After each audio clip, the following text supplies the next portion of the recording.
የ2017 በጀት ዓመት የዘጠኝ ወራትን እቅድ አፈጻጸም ነው እንግዲህ የምንመለከተው። በዋና ዋና አመላካቾች ፕሬዘንቴሽኑ 6 ክፍል ይኖረዋል። ዓለም አቀፍ ኢኮኖሚ አዝማሚያን እንመለከታለን በተወሰነ ደረጃ፣ ከዛም ለኢትዮጵያ ምን እንደምታ ይኖረዋል የሚለውን በተወሰነ ደረጃ እናይና የማክሮ ኢኮኖሚና የሪፎርም አፈጻጸም ውጤቶችና አዝማሚያዎች እንደምታውቁት ይሄ ዓመት ኦፍ ኮርስ ከዚህም ቀደም ያሉ ዓመታት በሪፎርም ማዕቀፍ ውስጥ ነው እቅዳችንን እየተገበረን ያለነውና በአጠቃላይ የሪፎርም አፈጻጸም እና የማክሮ ኢኮኖሚ ዋና ዋና አመላካቾችና በዘርፎች ደግሞ ለማክሮ ኢኮኖሚ ዋና ዋና አመላካቾች ቀጥታ እንደምታ ያላቸውን እናያለን ማለት ነው። ከዛም የመሰረተ ልማትና የተመረጡ የመሰረተ ልማትና የፕሮጀክቶች አፈጻጸምን እናያለን። ማህበራዊ አካታችነትን እንደዚሁም አይበገሬ ኢኮኖሚ ሬዚሊየንት የሆነ ኢኮኖሚ ከመገንባት አኳያ እየተሰሩ ያሉ ስራዎችንና አንዳንድ ውጤቶችን ወደ ኋላም ወደፊትም ሄደት ብለን እናያለን። በአምስተኛነት የሰላም የዲፕሎማሲና የትብብር ሁኔታ ምን ይመስላል ባለፉት 9 ወራት የሚለውን እናያለን። መጨረሻ ላይ ትኩረት የሚሹ ጉዳዮችን አነሳለሁ ማለት ነው። ክፍል 1 ዓለም አቀፍ ኢኮኖሚ አዝማሚያና በኢትዮጵያ ላይ የሚኖረውን አንደምታ ስንመለከት እንግዲህ 2025 አመቱ ሲጀምር ጃንዋሪ ላይ የወጣት ትንበያ እንደሚያሳየው የዓለም ኢኮኖሚ በ3.3 በመቶ እንደሚያድግ ነው። እንግዲህ ያደጉት ሀገራት ደግሞ ወደ 1.9 በመቶ እንደሚያድጉ ይጠበቃል። ይሄ ከአምናው በጣም ትንሽዬ ጭማሪ ነው ያለው። የዓለምንም አማካይ ስንመለከት ያደጉ ሀገራትን ደግሞ የተወሰኑ ሀገራትን ስንመለከት የአሜሪካ እድገት 2.7 በመቶ እንደሚሆን ይጠበቃል። አውሮፓን ስንመለከት 1 በመቶ እንደሚያድግ ይጠበቃል። የቻይና ስንመለከት እንደዚሁ የተወሰነ ከአምና ቅናሽ ይኖራል። ከሳራ በታች ያሉ ሀገራት ከአምና የተሻለ እድገት እንደሚያስመዘግቡ ይጠበቃል። 4.2 በመቶ እንደሚያድግ ይጠበቃል። የኢትዮጵያ አመቱን ስንጀምር ትንበያው 8.4 በመቶ እንደምናድግ ነው። ይሄ በጣም ኮንሰርቫቲቭ ነው። መሀል ላይ መልሰን ለመፈተሽ ጥረት አድርገናል። አንዳንድ አመላካቾች ኋላም እንደምናየው ይሄን ትንበያ ስናደርግ 8.4ን ታሳቢ ካደረግነው በላይ ውጤት እንዳስመዘገቡ ያሳያል። ለአሁን ግን ይዘን ያለነው 8.4 ነው ማለት ነው።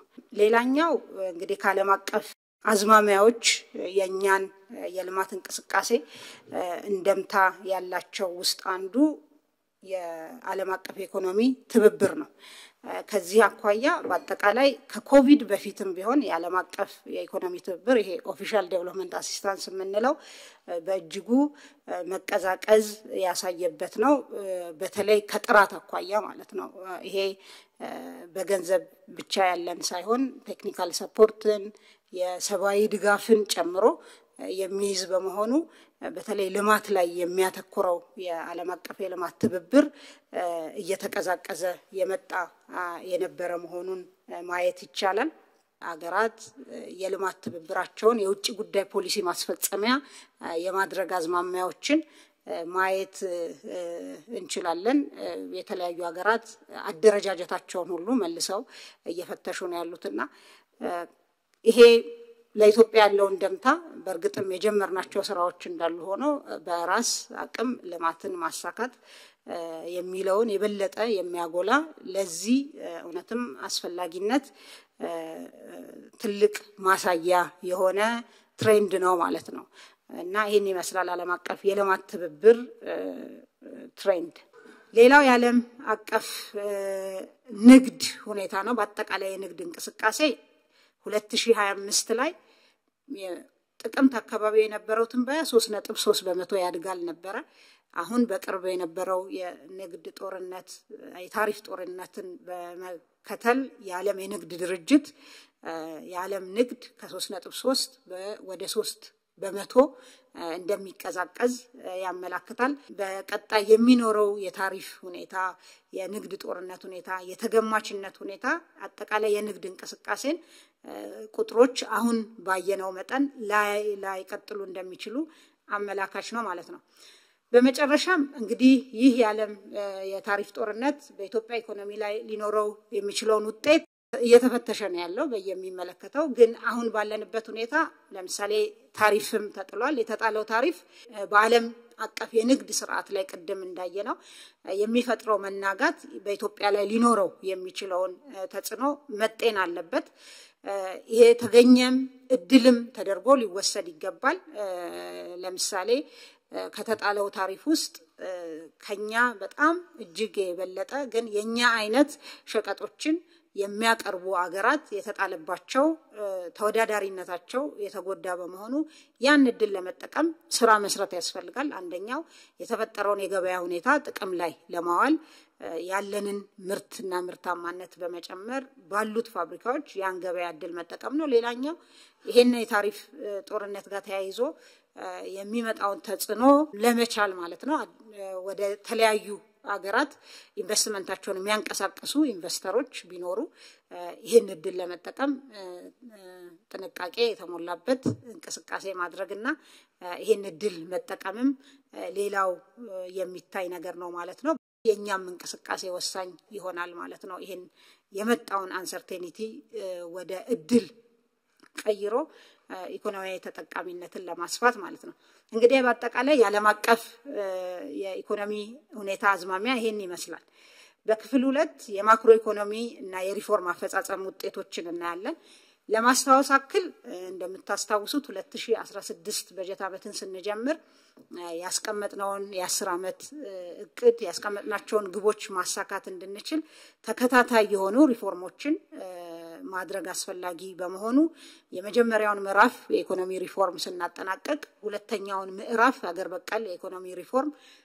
አዘጋጅተን ወደ ትግበራ ገብተናል አራት ምሰሶች እንደነበሩት ለማስተዋወስ ነው የመጀመሪያው የማክሮ ኢኮኖሚ መረጋጋትን ማረጋገጥ ነው ሁለተኛው የዘርፎችን የማምረት አቅም ምርታማነትና ተወዳዳሪነት ማሳደግ ነው የኢንቨስትመንትና የንግድ ከባቢን ማሻሻል ሌላኛው ምሰሶ ነበረ የአገር በቀል ኢኮኖሚ ማሻሻያ አራተኛው ደግሞ እነዚህ ሁሉ የኢኮኖሚ ማሻሻያዎች ውጤታማ የሚሆኑት ወይም ውጤታማ እንዳይሆኑ የሚገድባቸው ነገር የመንግስት የመፈጸም አቅም ነው በዚህ ምክንያት በዚህ የኢኮኖሚ ሪፎርም ውስጥ የመንግስት የመፈጸም አቅም ማጎልበት በተለይ አሁን በስፋት የጀመርነው የመንግስት ሴክተር ሪፎርም ፐብሊክ ሴክተር ሪፎርም የሲቪል ሰርቪስ ሪፎርም ማለት ነው እንደ ወሳኝ ፒላር ድሮ አስቻይ ብለን የምንለውን ግን ይሄ ወሳኝ ፒላር ነው በዚህ ሌቭል ታይዞ መሰራት አለበት በማለት ወደ ስራ ገብተናል ሶ አሁን ማቀርብላችሁን የቅድ አፈጻጸም በእነዚህ ፒላሮች አኳያ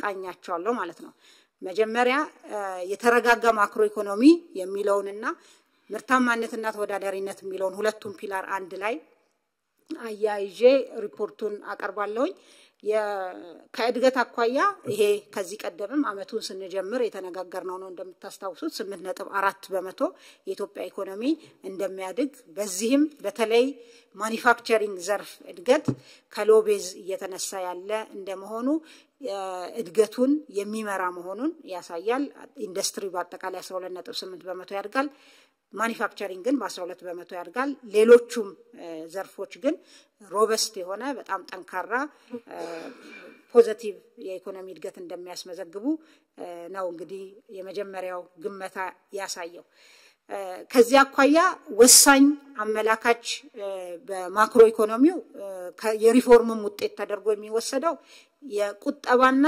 ኢንቨስትመንት ሁኔታ ነው በሀገር ውስጥ ቁጠባና ኢንቨስትመንትን ስንመለከት ከጂዲፒ ያላቸው ድርሻ በጣም ከ2015 አመት በጀት አመት በፊት በነበረው አመታት በከፍተኛ ሁኔታ መቀዛቀዝ መቀነስ ነበር የሚያሳየው እንቅስቃሴው ከዛ በኋላ ከ2015 ጀምሮ ለምሳሌ 16 እና 17ን ብቻ ብንመለከት እንኳን ኢንቨስትመንት ከጂዲፒ 16 ላይ 20% ነበረ የጂዲፒያችን በ2017 ግን የጂዲፒያችን 23.2% እንደሚሆን ኢንቨስትመንት ተሻሽሎ ማለት ነው አሁን ያሉት አፈጻጸሞች ያመላክታሉ ቁጠባ ሌላው እንግዲህ ኢንቨስትመንት የሚመነጨው ከቁጠባ ስለሆነ ቁጠባ ከጂዲፒያችን ሲታይ የተሻለ አፈጻጸምን ነው የምናየው በ2017 2016 ላይ 14.3% ነበር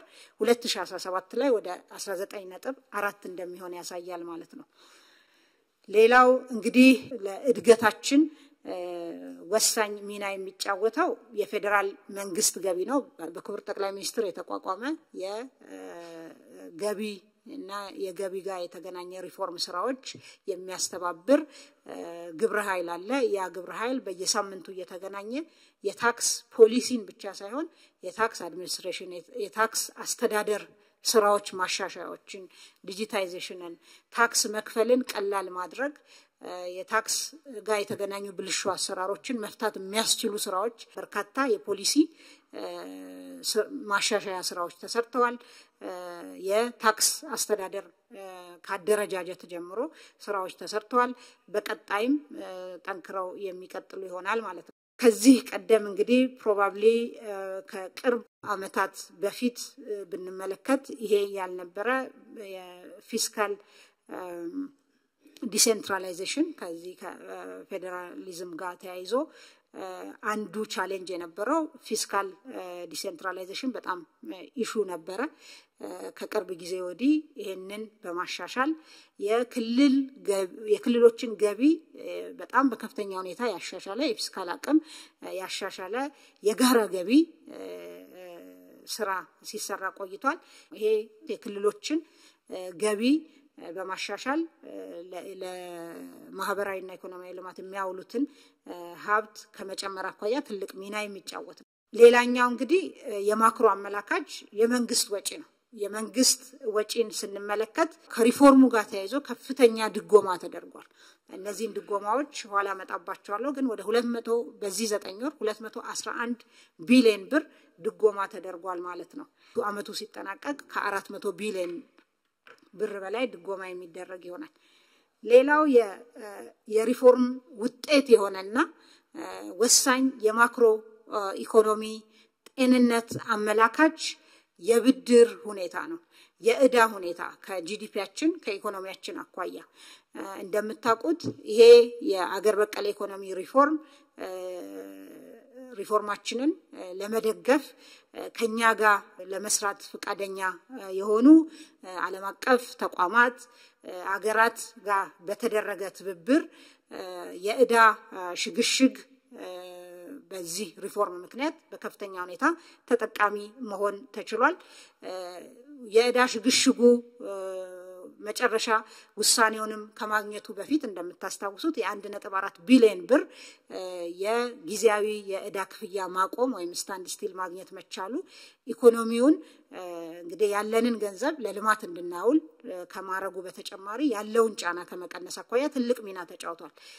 ይሄ ሪፎርም የ3.5 ቢሊዮን ዕዳ ሽግሽግ አብሮ ይዞ የመጣ ነው። ከዚህ ውስጥ ለምሳሌ ድርድሩ ሲደረግ ቆይቶ የኦፊሻል ክሬዲተርስ ኮሚቴ ንግግር በየጊዜው ሲደረግ እንደነበረ በጂ20 ማዕቀፍ እናውቃለን። በዚህ ውስጥ እንግዲህ አሁን ኮንክሉዥን አግኝቷል ወይም መጨረሻው ላይ ደርሷል ንግግሩ ማለት ነው። በመርሁ በፕሪንሲፕሎቹ ስምምነት ላይ ተደርሶ ይሄ 3.5 ቢሊዮን ዶላር ዕዳ በ2017 የ1.5 ቢሊዮን ዕዳ ሽግሽግ በ2018 የ400 ሚሊዮን በ19 የ500 ሚሊዮን እና በ2020 የ1.5 ቢሊዮን ዶላር የዕዳ ሽግሽግ በሚያስገኝ ሁኔታ ስምምነት ላይ ተደርሷል። ይሄ ለምሳሌ የዚህን አመት ሁኔታ እንኳን ብንመለከት በ2017 ይሄ የዕዳ ሽግሽግ ባይገኝ ኖሮ ይከፈል የነበረው ዕዳ 2.8 ቢሊዮን ዶላር ነው የነበረው። ይሄ ዕዳ ሽግሽግ በመገኘቱ ወደ 1.9 ቢሊዮን ዶላር ብቻ ነው የሚከፈለው። ወደ 1 ቢሊዮን ዶላር የሚጠጋ ገንዘብ እንግዲህ ዕዳ ይከፈል የነበረ ለልማት ላይ መዋል እንዲችል ለማህበራዊ ኢኮኖሚያዊ ልማት ለመሰረተ ልማት ዝርጋታ መዋል እንዲችል ያደረገ የሪፎርም ስራ ነው ማለት ነው የተሰራው። የ2016 አመቱ ሲያልቅ ጠቅላላ የውጭ ዕዳ ከጂዲፒያችን ያለው ድርሻ 13.7 በመቶ ሆኗል። ይሄንን ማስታወስ የምፈልገው ሪፎርሙን ስንጀምር የውጭ ዕዳ ከጂዲፒያችን የነበረው ድርሻ 30 በመቶ በላይ የነበረ መሆኑን ማስታወስ በጣም ጠቃሚ ነው ማለት ነው። ከዛ በኋላ የተሰሩ የዕዳ ማሸጋሸግ ብቻ ሳይሆን $1 ንግድ ብድር ላለመውሰድ በመወሰኑ ምክንያት ተጨማሪ ብድርም አልመጣም ያሉ ብድሮችን ስንከፍል ቆይተናል ስንደራደር ቆይተን ደግሞ ይሄንን የዕዳ ሽግሽግ ማግኘት ችለናል ማለት ነው ድጎማው ቅድም እንዳልኩት በአጠቃላይ ወደ 211 ቢሊዮን ብር ድጎማ በ9 ወሩ ተሰጥቷል ለምን ተሰጠ የሚለውን ለማንሳት ለሴፍቲ ኔት በአመቱ ከተያዘው ውስጥ 41 ቢሊዮን ለሴፍቲ ኔት በተለይ ሴፍቲ ኔት በዚህ መጠን የጨመረበት ምክንያት በሪፎርሙ ምክንያት ተጋላጭ የሆኑ ዜጎቻችን በሚመጣው ያጭር ጊዜ ተጽኖ ወደ ከፋ ችግር ውስጥ እንዳይገቡ ለማድረግ የተደረገ ነው ይሄ ወደ 41 ቢሊዮን በ9 ወሩ ለማዳበሪያ ወደ 62 ቢሊዮን 84 ቢሊዮን ነው ለአመቱ የተያዘው ከእያንዳንዱ ኩንታል ማዳበሪያ ውስጥ 3700 የኢትዮጵያ ብር እየተደጎመ ነው ማለት ነው አርሶ አደሩ ለመድኃኒት በለውጡ ምክንያት የሚመጣውን በመድኃኒት ዋጋ ላይ ጫና ለመቀነስ እስካሁን ድረስ 3.5 ቢሊዮን ብር ድጎማ ተደርጓል ዘይት ወደ 6 ቢሊዮን ብር ተደርጓል ደሞዝ ወደ 38 ነዳጅ በትሬጀሪ በኩል 60 ቢሊዮን በነዳጅ ድርጅቱ በኩል ያለውን 40 ስንጨምር 100 ቢሊዮን ብር በ9 ወሩ ብቻ ለነዳጅ ድጎማ አድርገናል ማለት ነው ኢኮኖሚያችን ውስጥ የመንግስት ልማት ድርጅቶቻችንን እንግዲህ የሪፎርም ስራ በመጀመሪያው ምዕራፍን በተሰራው በሁለተኛው ምዕራፍን በተሰራው ተበታትነው የነበሩትን በኢንቨስትመንት ሆልዲንግ በመሰብሰብ ከፍተኛ ሪፎርም በመስራት ያስተዳደርም ሪፎርም ሌሎች የፋይናንስ እና አጠቃላይ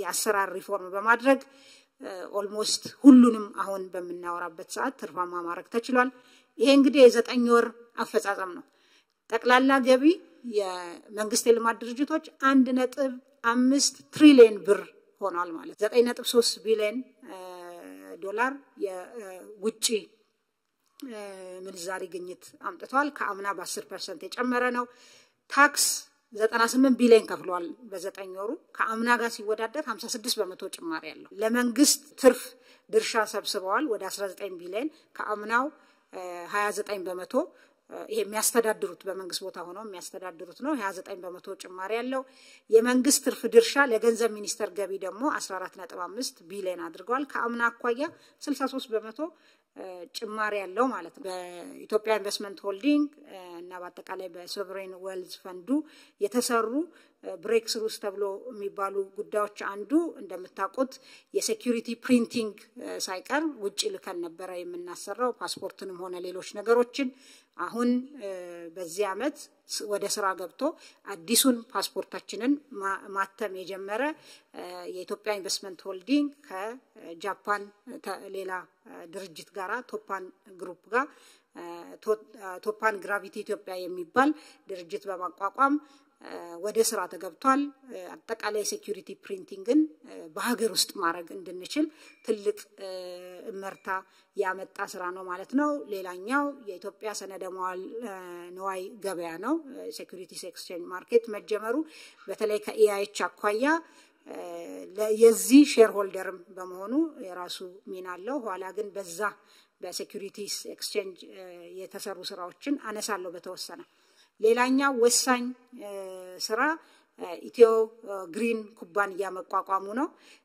ይሄ እንግዲህ እንደምታስታውሱት ባለፈው የእንግሊዝ ምክትል ጠቅላይ ሚኒስትር በመጡ ጊዜ ስምምነት የተደረሰበት ነው በዋናነት በመኖ ማምረት በእንስሳት ሀብት ልማት ዙሪያ በአጠቃላይ በዚህ ላይ ባሉ ቫልዩ ቼን ላይ የሚሰራ ነው ማለት ነው ይሄ ትልቅ እመርታ ነው በዚህ ዘርፍ ከተገኙ ውጤቶች ውስጥ ነው ማለት ሌላኛው በማክሮ ውስጥ እንደ አመላካች የምናየው የውጪ ምንዛሪ አስተዳደር ሪፎርምና ከዛ ጋር የተያዙ እቅዶች አፈጻጸም ነው ከዚያ አኳያ የሬሚታንስ ፍሰት ባለፉት 8 ወራት የ9 ወር መረጃ አልደረሰም ባለፉት 8 ወራት ስንመለከት 3.68 ቢሊዮን ብር ከኢትዮጵያና ትውልደ ኢትዮጵያውያን በግለሰቦች የተላለፈ ገንዘብ ነው ይሄ ከአምና ጋር ሲወዳደር የ17% ጭማሪ ያለው ማለት ነው ይሄ ለሪፎርሙም በተወሰነ ደረጃ ምላሽ መስጠቱን ያሳያል ቀሪ ስራዎች ቢኖሩትም ይሄ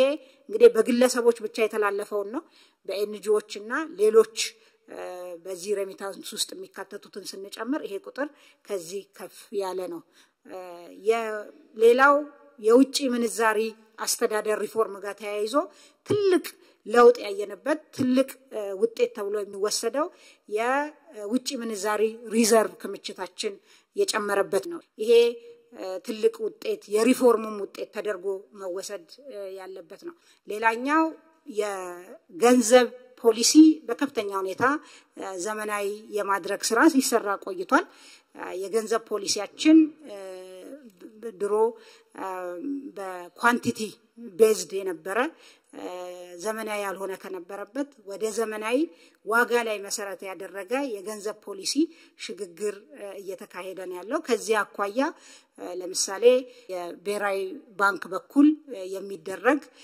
የገንዘብ ገበያ ስርዓቶች አሉ የኦፕን ማርኬት ኦፕሬሽንስ የሚባለው ማለት ነው ይሄን ኦፕን ማርኬት ኦፕሬሽን በነፃ በውድድር ላይ የተመሰረተ 19 የሚሆኑ ተካሂዷል ባለፉት 8 ወራት ይሄም ለበርካታ አመታት የኢትዮጵያ በጀት ዴፊሲትን ለመሙላት ከገበያ የሚገኝ የተወሰነ ነገር ቢኖርም በአብዛኛው ቀጥታ ብድር ከብሔራዊ ባንክ ይወሰድ ነበር ባለፉት 9 ወራት 1 ብር ከብሔራዊ ባንክ ቀጥታ ብድር ለትሬጀሪ አልተሰጠም ማለት ነው ይሄ የሪፎርሙ ትልቅ ውጤት ዘመናዊ የሆነ የገንዘብ ፖሊሲን ፕሩደንት የሆነ የፊስካል ፖሊሲን ከመተግበር አኳያ የተገኘ ውጤት ነው ማለት ነው ብሔራዊ ባንክ ከሚያረጋው የገንዘብ ገበያ ላይ ከሚያረጋው እንቅስቃሴ በተጨማሪ በባንኮች መካከል በፊት ያልነበረ በሪፎርሙ ወደ ስራ የገባ የውጭ ምንዛሪና የኢትዮጵያ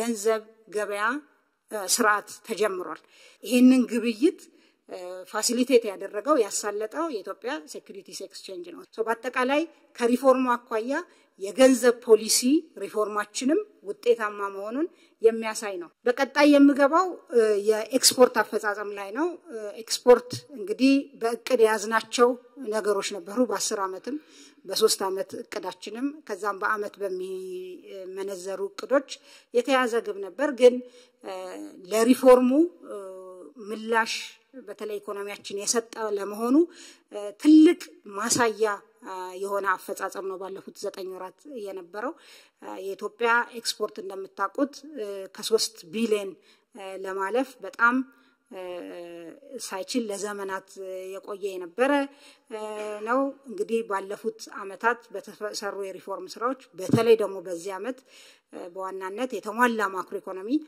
ማሻሻያ ኤክስፖርት በ9 ወሩ የሸቀጦች ኤክስፖርት 5.3 ቢሊዮን ዶላር ማስመዝገብ ተችሏል ይሄ ከአምና ጋር ሲወዳደር በ108% ይበልጣል ማለት ነው ከባለፈው ተመሳሳይ ወቅት ጋራ ሲነጻጸር ሁሉም ጭማሪ ያሳያሉ ግብርና በ34% ተጨማሪ አለው ማኒፋክቸሪንግ በ18% ማዕድን በከፍተኛ ሁኔታ ከአምናው ፈጽሟል ማለት ነው ኤሌክትሪክም እንደዚሁ 188% ተጨማሪ ያሳያል ጥራጥሬና ቅባት እህሎች አካባቢ የተወሰነ ቅናሽ ያሳያል በተለይ የ8ኛ ወር ላይ ያሉ አንዳንድ ቻሌንጆች አሉ ግን ይሄም በቀጣይ ያለም ዋጋ የተሻለ ከመሆኑ ጋር ምርትም ስንመለከት እነዚህ ምርቶች የተሻለ ምርት አላቸው በተለይ በክልሎች ያለ የሰላም ሁኔታ የራሱን ደምታ አለው በቅባት እህሎች በጥራጥሬ ላይ ያ እየተስተካከለ ሲመጣ ይሄም በአመቱ የተያዘለትን እቅድ የሚያሳካ ይሆናል በእርግጥ የኮንትሮባንድ ቻሌንጅም እንደዚሁ ተያይዞ ይነሳል ከነዚህ ምርቶች ጋር ሌሎችም እዚህ ያላመጣቸው ሸቀጦች አሉ የኤክስፖርት ሸቀጦች እንደዚሁ ተግዳሮት የሚያጋጥማቸው በአጠቃላይ ከንግድ ስርዓቱ ጋር ተያይዞ ማለት ነው ሌላኛው ዋና የማክሮ ኢኮኖሚው አፈጻጸም አመላካች የውጭ ቀጥተኛ ኢንቨስትመንት አፈጻጸም ነው የውጭ ቀጥተኛ ኢንቨስትመንት የ8 ወራት መረጃ ነው እዚህ ያለን የእቅዳችንን 77% ፈጽመናል በ8 ወራት ወደ 2.5 ቢሊዮን ዶላር ኢንቨስትመንት ስበናል በዚህ ውስጥ የተሰጠ ፍቃድ አለ እንግዲህ ወደ 63 ፍቃዶች ተሰጥተዋል ባለፉት 8 ወራት በዘርፍ ስንመለከተው በግብርና 10 በማኑፋክቸሪንግ 207 በአገልግሎት ዘርፍ ደግሞ 146 ፍቃዶች ሰጥተናል በባለቤትነት ስናየው 143 የውጪ ፍቃድ ሰጥተናል ለውጪ ኢንቨስተሮች በጥምረት ወደ 44 የሚሆኑ የሀገር ውስጥና የውጪ ባለሀብቶች ጥምረት የሀገር ውስጥ ደግሞ ወደ 33 የሚሆኑ አዳዲስ ፍቃዶች ወጥተዋል ወደ ማምረትና አገልግሎት መስጠት የተሸጋገሩ ኢንቨስትመንቶች አሉ እቅዳችን 161 ኢንቨስትመንቶች በስራ ላይ የነበሩ ወደ ማምረትና አገልግሎት መስጠት ይሻጋገራሉ የሚል ነበር 141 የሚሆኑት ተሸጋግረዋል ማለት ሌላው የማክሮ ኢኮኖሚ አፈጻጸም አመላካች ኢምፖርት ነው ኢምፖርትን ስንመለከት ባለፉት 8 ወራት ለኢምፖርት 11.9 ቢሊዮን ዶላር ከፍለናል ከአምናው የ1.2 በመቶ ጭማሪ ያለው ኢምፖርት ግርድፉ ቁጥሩ ሳይሆን ምን ኢምፖርት አደረግን የሚለው የበለጠ ለኢኮኖሚያችን ያለውን እንደምታ ያሳያል እንደምታስታውሱት ከዚህ ቀደም በነበሩ አመታት በተለይ ከኮቪድ በኋላ የዓለም የምግብ ዋጋ እና የሸቀጦች ዋጋ በከፍተኛ ሁኔታ በጨመረ ጊዜ መድኃኒትንም ጨምሮ ማለት ነው አብዛኛውን የኢምፖርት ለምን መድበውን ዶላራችን የሚሄደው የነበረው ለፍጆታ እቃዎች ነው የነበረው ባለፉት 8 ወራት የካፒታል እቃዎች ኢምፖርት በከፍተኛ ሁኔታ ጨምሯል በ15 በመቶ ግብርና ለግብርና የመጣ የካፒታል እቃ ይሄ ማለት ለሜካናይዜሽን የሚያገለግል ማለት ነው 52 በመቶ ጨምሯል ለኢንዱስትሪ የመጣ ካፒታል እቃ በ24 በመቶ ጨምሯል ከአምና ተመሳሳይ ወቅት ጋር ስናወዳድረው ማለት ነው ጥሬ እቃም እንደዚሁ በተወሰነ ደረጃ ጨምሯል የጥሬ እቃና በከፊል የተሰናዱ እንግዲህ የፖሊሲ ፕራዮሪቲያችን እየቀነሱ መሄድ አለባቸው በሀገር ውስጥ እነዚህን መተካት አለብን ሌሎች ግን እኛ ለማምረት ገና ያልደረስንባቸው የካፒታል እቃዎች ማሽነሪዎች የማስገባት ምጣኔ የተሻለ መሆኑን ያሳያል ማለት ነው ይሄም በግብርና በአምራች ኢንዱስትሪው ላይ ያለ አፈጻጸም ላይ ትልቅ እንደምታለው ትልቅ ለውጥ ነው ማለት ሌላው እንግዲህ የማክሮ ኢኮኖሚ አመላካች የፋይናንስ ዘርፍ አፈጻጸም ነው ከፋይናንስ ዘርፍ አቋያ በባንኮች ያለ ተቀማጭ ገንዘብ በ24 በመቶ ጨምሯል በዚህ 8 ወር ባንኮች 473.9 ቢሊዮን ብር ብድር ሰጥተዋል አምና በዚህ ሰዓት 292 ቢሊዮን ብር ብቻ ነበር ብድሩ ማለት ነው ይሄ ብድር ደግሞ የት ነው ሄደው ብለን በተበዳሪ አይነት ስንመለከት የግሉ ዘርፍ 76 በመቶውን ብድር ወስዷል ከዚህ ውስጥ ማለት ነው የመንግስት የልማት ድርጅቶች ደግሞ 23 በመቶውን ብድር ወስደዋል ማለት ነው ሌላው በዘርፎች የተለቀቀ ብድር ይሄን ማየት የሚያስፈልገው ተጨማሪ ስራም እንደሚፈልግ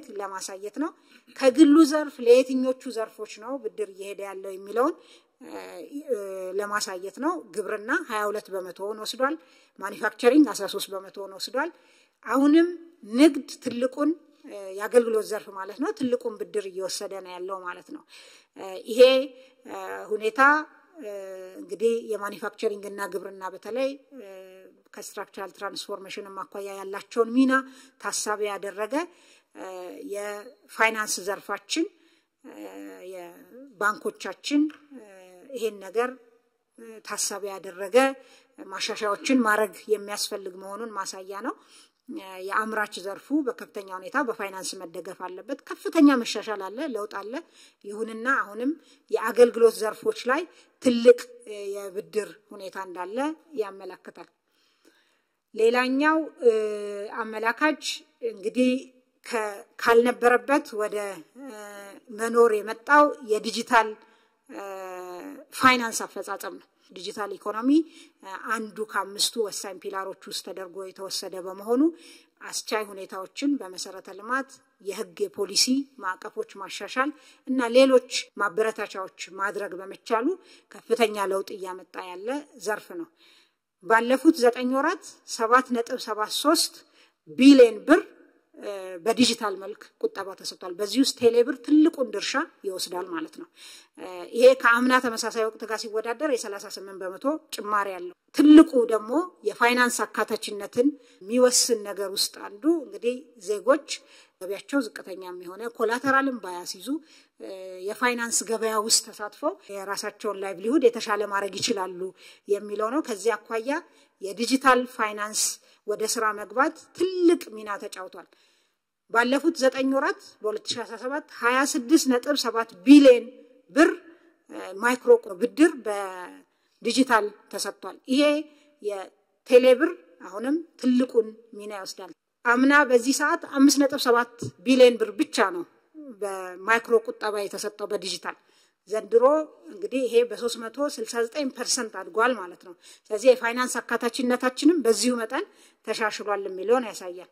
በዲጂታል የተከናወነ ግብይት በአጠቃላይ 12.51 ትሪሊዮን ብር ነው በዚህ 9 ወር ውስጥ። አምና በተመሳሳይ ሰዓት 6.7 ትሪሊዮን ብር ነው የነበረው። ይሄ በአጠቃላይ በዲጂታል ኢኮኖሚው የታየ እመርታ። ስለዚህ የአገልግሎት ዘርፉ ቫልዩ አድድ ወይም እሴት ጭመራ ለጂዲፒው ከጠበቅነው በላይ እንደሚሆን አንዱ ማሳያ ይሄ ነው ማለት ነው። ሌላኛው የካፒታል ገበያ እንግዲህ ወደ ስራ የገባ መሆኑን እናስታውሳለን። ቅድም ያልኩትን በባንኮች መካከል የተደረገን የገንዘብ ገበያ አሳልጧል። 500 ቢሊዮን በላይ አንድ ባንክ በዚህ ሊስት አድርጓል ሼሩን። ለ9 የካፒታል ገበያ አንቀሳቃሾች ፍቃድ ተሰጥቷል። ለ2 ኢንቨስትመንት ባንኮች፣ ለአንድ ሴኩሪቲስ ዲለር፣ ለአማካሪዎች በአጠቃላይ 9 ለሚሆኑ ፍቃድ ተሰጥቷል። በብሔራዊ ባንክ ደግሞ ዘመናዊ ኤሌክትሮኒክ የሰነደ መዋለ ንዋይ ግምጃ ቤት ተደራጅቶ በህዳር ወር ወደ ስራ ገብቷል። ይሄ ምንድነው የሚያደርገው ማለት ነው? ወደ ገበያው ለሚመጡ አክሲዮኖች እና የግምጃ ቤት ሰነዶች እንደ ቋት ያገለግላል ማለት ነው። ሌላኛው ወሳኝ የማክሮ ኢኮኖሚ አፈጻጸም አመላካች የልማት አፈጻጸም ውጤታችንም ውጤት የሆነው የስራ ዕድል ፈጠራ ነው። እንግዲህ ይሄ እስካሁን ባገኘነው መረጃ መሰረት በ2017 9 ወራት ወደ 3.3 ሚሊዮን አካባቢ የስራ ዕድል መፍጠር ተችሏል በሀገር ውስጥ ብቻ። ከዚህ ውስጥ ግብርና አብዛኛውን ስራ ፈጥሯል። አገልግሎትም እንደዚሁ ወደ 1.1 ሚሊዮን ዜጎች የስራ ዕድል ፈጥሯል። ሌላኛው ከስራ ዕድል ፈጠራ አኳያ የውጪ ሀገር ስራ ስምሪት ነው። ባለፉት 9 ወራት ለ344790 የሚሆኑ ዜጎች የውጪ ሀገር ስራ ስምሪት ተደርጓል። የዲጂታል ኢኮኖሚው ፍሎሪሽ ማረጋ ተያይዞ የሚመጣው የሪሞት ስራዎች እዚህ ሆነው ለማይክሮሶፍት የሚሰሩ እና ለሌሎች ተቋማት የሚሰሩ ወጣቶች በዶላር የሚከፈላቸው መፍጠር ተችሏል።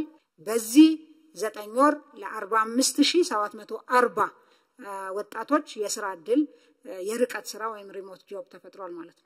በማክሮ ኢኮኖሚ ውስጥ ሌላ ወሳኝ አመላካች የዋጋ ግሽበት ሁኔታ ነው። የዋጋ ግሽበት እንግዲህ የዓለም አቀፍ ችግር ሆኗል። የዓለም አቀፍ ፌኖሜናን ነው። እኛንም በእጅጉ ፈትኖን ቆይቷል። አሁንም ቢሆን ትልቁ የማክሮ ኢኮኖሚ ስራና አጀንዳችን ነው።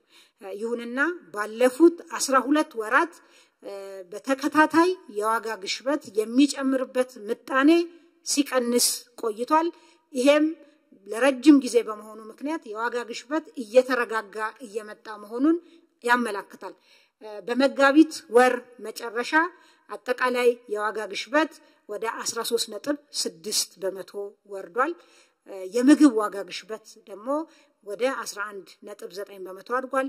ምግብ ነክ ያልሆኑ ሸቀጦች ዋጋ ግሽበት ደግሞ ወደ 16.2 በመቶ ወርዷል ማለት ነው። ይሄም ከሪፎርሙ ጋር ተያይዞ የሚጠበቅ ጫና የነበረ ቢሆንም ከዋጋ ግሽበት አኳያ የተሰሩ ስራዎች ከምርትና ምርታማነትን መጨመር፣ የገበያ ሁኔታን የማስተካከልና የማዘመን፣ የቁጥጥር አቅም የማሳደግና በአጠቃላይ በገበያ ውስጥ ያለን የገንዘብ ሁኔታ የገንዘብና ጥብቅ የገንዘብና የፊስካል ፖሊሲ በመከተል የተገኘ ውጤት ነው ማለት ነው።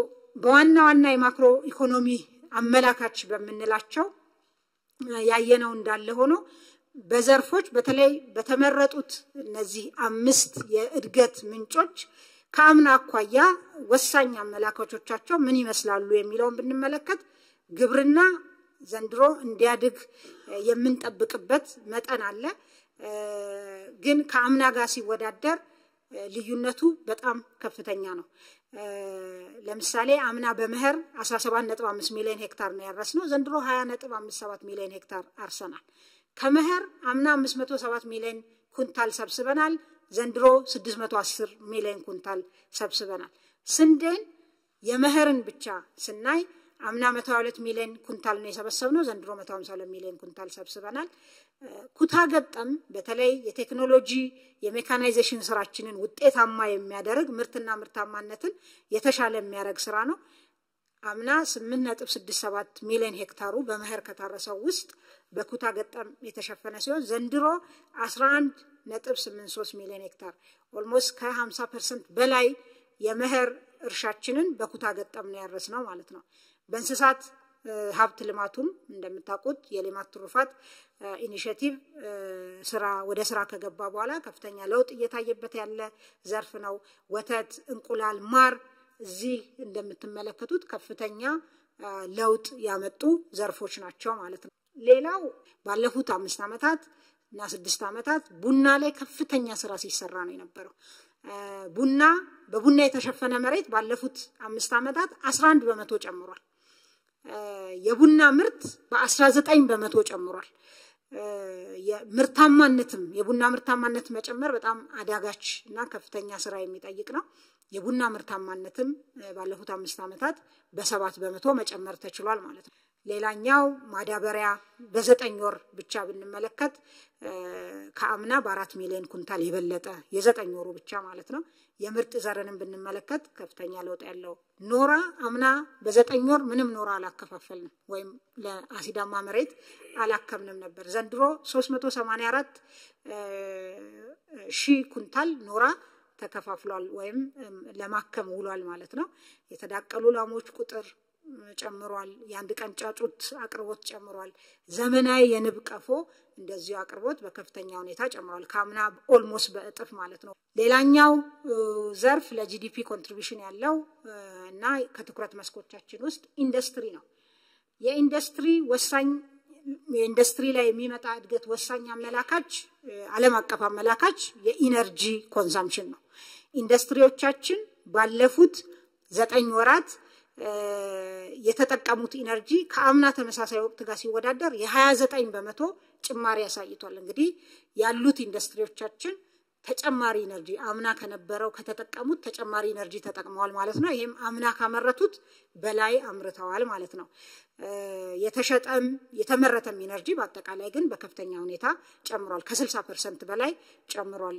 አጠቃላይ የተመረተ እና የተሸጠ ኢነርጂ ይሄ ለሃውስሆልድ ኮንሰምፕሽንም የሚውል ኢነርጂ ስለሚሸጥ ማለት ነው። ሌላው በኢንዱስትሪ ውስጥ ወሳኝ ዘርፍ የኮንስትራክሽን ዘርፍ ነው። የኮንስትራክሽን ዘርፍ ወሳኝ ዓለም አቀፍ አመላካቾች ደግሞ የብረትና የሲሚንቶ ምርት ነው። ሲሚንቶ የብረት ምርትን ብንመለከት ከባለፈው ዓመት 8 ወር ጋር ነው ያወዳደር ነው። ስናወዳደር የ25 በመቶ ብልጫ አለው። ሲሚንቶ ከአምና ተመሳሳይ ወቅት ጋር ሲወዳደር የ11 በመቶ ጭማሪ አለው ማለት ነው። ሲሚንቶም በጣም ቻሌንጅድ የነበረ ዘርፍ ነው። ወደ ኢንዱስትሪ ዘርፍ ወደ ማኒፋክቸሪንግ በተወሰነ ዲፕ ዳይቭ ማድረግ ፈልጋለሁ። የማኒፋክቸሪንግ ኢንዱስትሪ በክቡር ጠቅላይ ሚኒስትር የተቋቋመ የኢንዱስትሪ ካውንስል ከፍተኛ የሆነ ድጋፍ ሲያደርግ ቆይቷል ለአምራች ኢንዱስትሪው ዘርፍ። ከዚህ አኳያ በግብአት፣ በአቅም ግንባታ፣ በመሰረተ ልማት፣ በፋይናንስ እና በታክስ፣ በጉምሩክ፣ በሎጂስቲክ፣ በትሬድ ፋሲሊቴሽን ከፍተኛ ድጋፎች ሲደረጉ ነበር። በኢነርጂ ለምሳሌ ለ50 ኢንዱስትሪዎች ያለባቸው ይሄ ተቆጥሮ በስም ያሉ ኢንዱስትሪዎች ናቸው ያለባቸው የኃይል አቅርቦት ችግር ተፈቷል።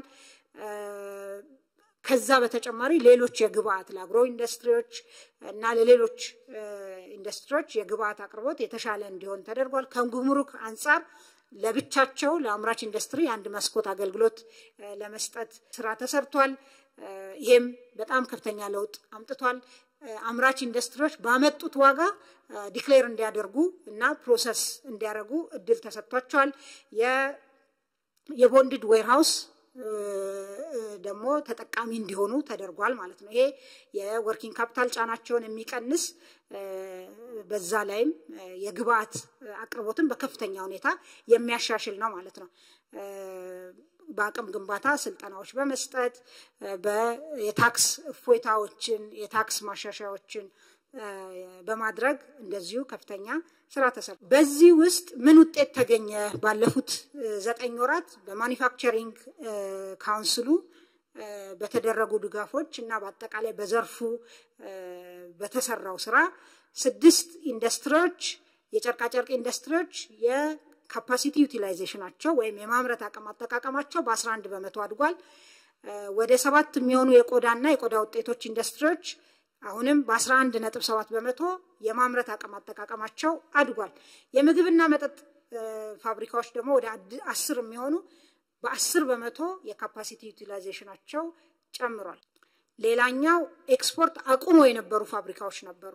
ይሄ ካውንስል ባደረገው ድጋፍ 24 አምራች ኢንዱስትሪዎች ኤክስፖርት ማድረግ ጀምሮ በዚህ 9 ወር 14.3 ሚሊዮን ዶላር አስገኝተዋል ማለት ነው። ኢንዱስትሪ ፓርኮች ውስጥ ያለ እንቅስቃሴን እንዲሁ ለማየት ለምሳሌ ሶላር ፓኔል ሶላር ሴሎችን ከሶፊስቲኬሽን አኳያ እናምርት ከነበረው በአብዛኛው ጨርቃ ጨርቅ የቆዳ ምርት ከነበረው ወደ ቴክኖሎጂ የተደገፉ ምርቶች ለመሸጋገር ትልቅ መንገድ መጀመሩን የሚያሳይ ወደ 120 ሚሊዮን ዶላር ኢንቨስትመንት በማድረግ በዚህ በሚቀጥለው ሳምንት ለኤክስፖርት የተዘጋጀ ምርት ያመረተ ስራ ተሰርቷል። ይሄ እንግዲህ ከገባ በጣም አጭር ጊዜ ነው። በዚሁ አመት ነው የገባው ወደ ኢንዱስትሪ ፓርክ፣ ግን ማምረት ጀምሮ ኤክስፖርት ለማድረግ ዝግጅት ጨርሷል ማለት ነው።